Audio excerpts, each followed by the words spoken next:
everyone, and welcome back to Oh Yum. I have another fantastic recipe for you. Today, I'm making baked apple cider donuts, just like you get at the fall fair. This is an easy recipe to make because you're baking, not frying the donuts. So join me.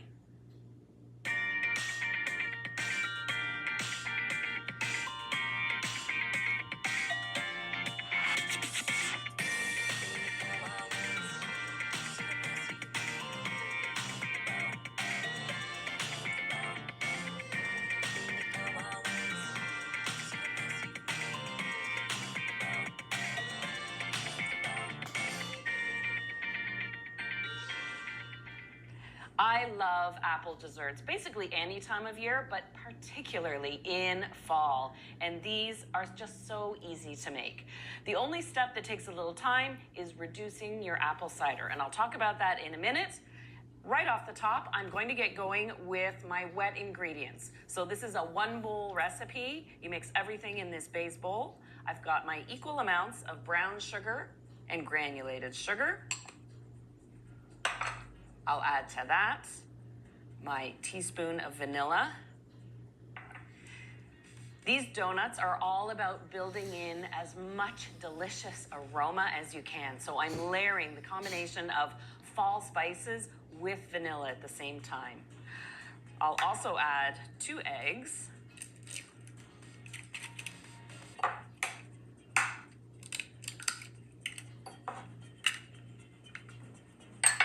And I have my butter melting behind me. I'm gonna whisk at the same time. So first I'll get my mixture whisking. So it's just the 2 sugars, 2 eggs, and the vanilla and maple cider. Now this is what I wanted to talk to you about. To concentrate that apple flavor, what I want you to do is take 4 cups of unsweetened apple cider. And it's important to use the unsweetened because if you were to use sweetened and reduce it, it would end up being like an apple caramel. It would be too sticky, almost like a syrup. So pure unsweetened apple cider. If you don't have access to apple cider, just a natural apple juice. So even though a regular apple juice would work fine if it were a clear style, but I do like that intensity of the cloudy style apple cider. So this volume, a full liter of apple cider, reduces down.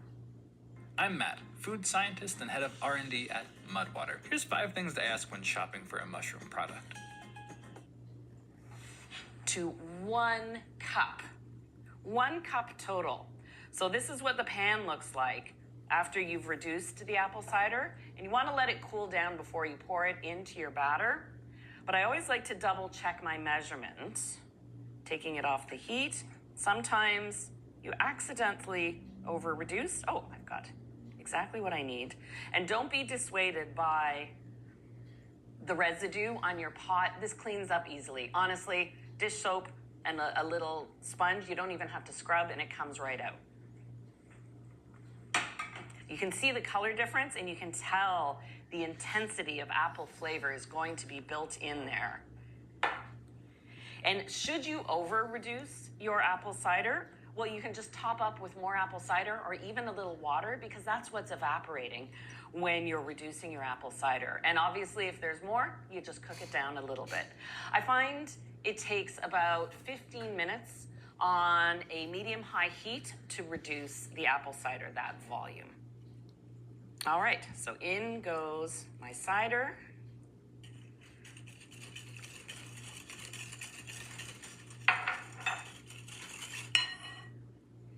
And typical to those sort of fall country style donuts, I do love a good sour cream donut, so I add half a cup of sour cream. If you don't have access to sour cream, of course, you can use a Greek yogurt, a plain Greek yogurt.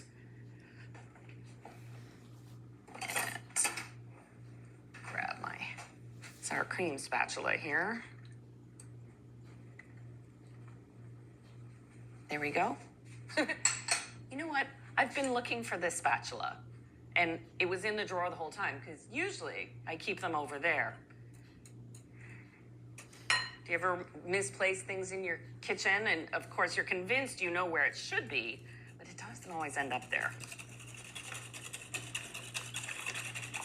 So give this just a second to whisk by hand to break up any sour cream bits that are in there. Nice and smooth. Greek yogurt blends in just as evenly. And I should mention, this recipe makes 24 donuts, so it's quite a big batch of baked donuts. And a reminder, yes, they are baked. Now to sift our dry ingredients, I've got my all-purpose flour, and you can sift this right over your wet mixture, so you don't have to do it in a separate bowl unless that's easier for you. And you may remember when I was making my peanut butter crisscross cookies last week, I talked about sifting versus not sifting, and a recipe like peanut butter cookies that end up so flat and dense, you don't always have to sift, you just have to make sure your leavening agents are combined. When I'm making a cake recipe, anything cakey, I always sift, and this donut recipe is no exception. Now, I've got my combination of spices. I've got cinnamon, ginger, nutmeg, and salt, and I realize I should hold out the nutmeg and not put it in whole. I'll grate that separately. And I'll also add my baking powder. Give that a little sift.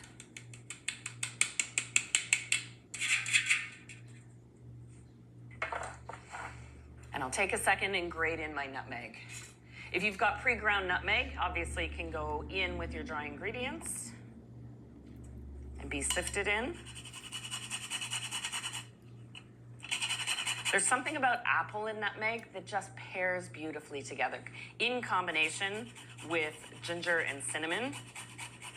If you prefer to use a pumpkin spice blend or pre-spice, even a gingerbread style baking blend, you can. But I like the simplicity of just the cinnamon, nutmeg, and ginger in this recipe. Lots of money, a little competition. Why would you not want to make money with this app? That app is called Audible. And now another whisk.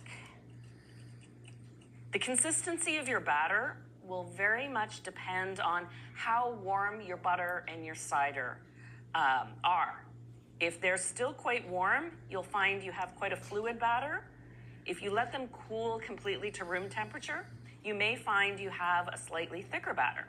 And this will determine how you get this batter from the bowl into your donut pans. So it's looking like my butter and cider were a little bit warm, and I should be able to pour this batter.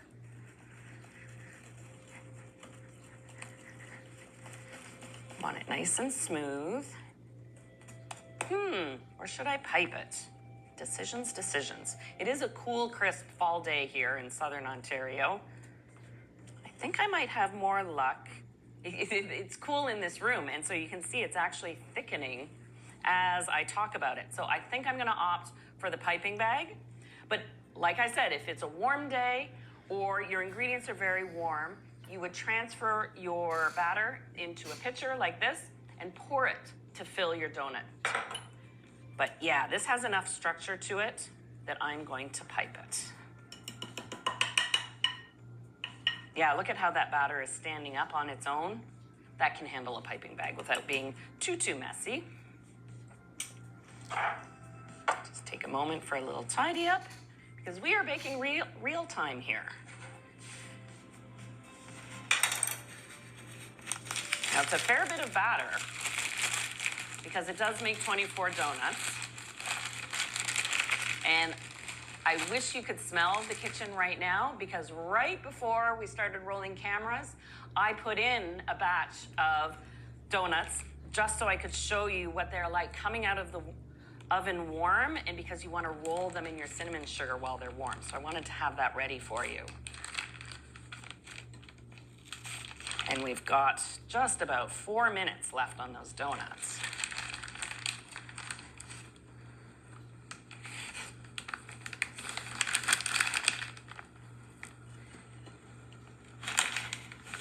We had a nice frost on the lawn and the rooftops this morning, so you can tell we're making that transition into true fall season here.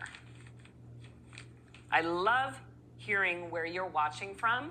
So please let me know below where you're watching from and what it's like outside. And is it inspiring you to bake?